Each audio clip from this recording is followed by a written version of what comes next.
तारीख थी 15 अक्टूबर 1995। आसमान का राजा कहा जाने वाला double decker luxury plane Pan Am flight 6 अपने 70 यात्रियों और 7 क्रू मेंबर्स के साथ हवाई से सैन फ्रांसिस्को के लिए उड़ान भर चुका था।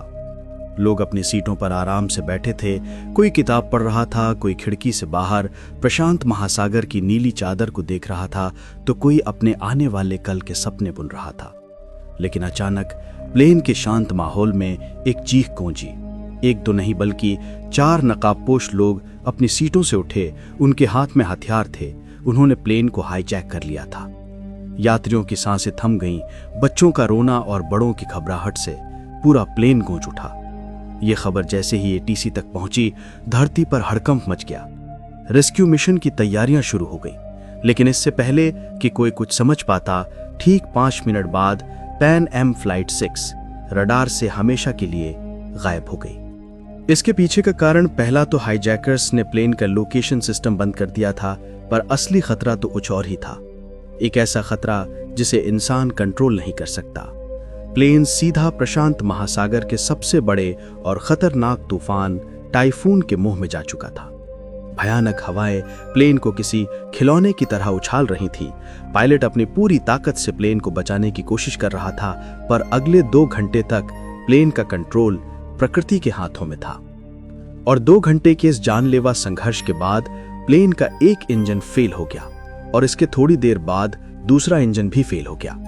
प्लेन आग के गोले की तरह सीधा समुद्र की ओर गिरने लगा।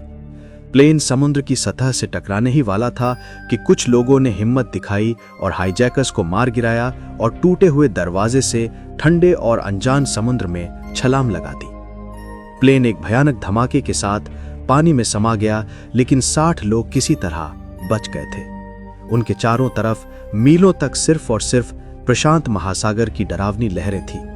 किस्मत से जहां प्लेन क्रैश हुआ था, उससे बस 100 मीटर की दूरी पर एक चट्टान समुद्र से बाहर निकली हुई थी। सब ने अपनी बची कुची ताकत लगाकर उस चट्टान पर पनाह ली।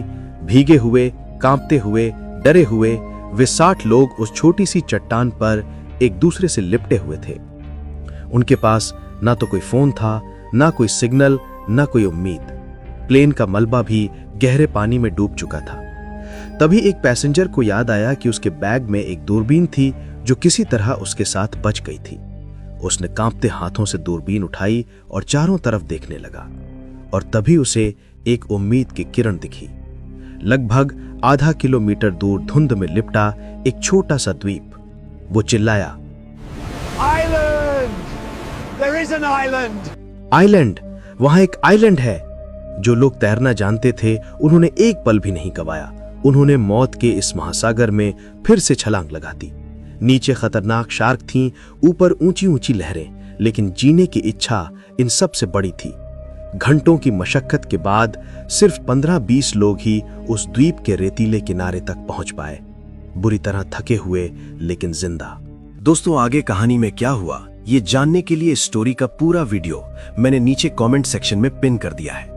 वहां क्लिक करके आप पूरी कहानी देख सकते हो।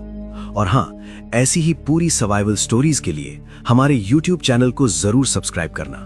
बहुत बहुत धन्यवाद।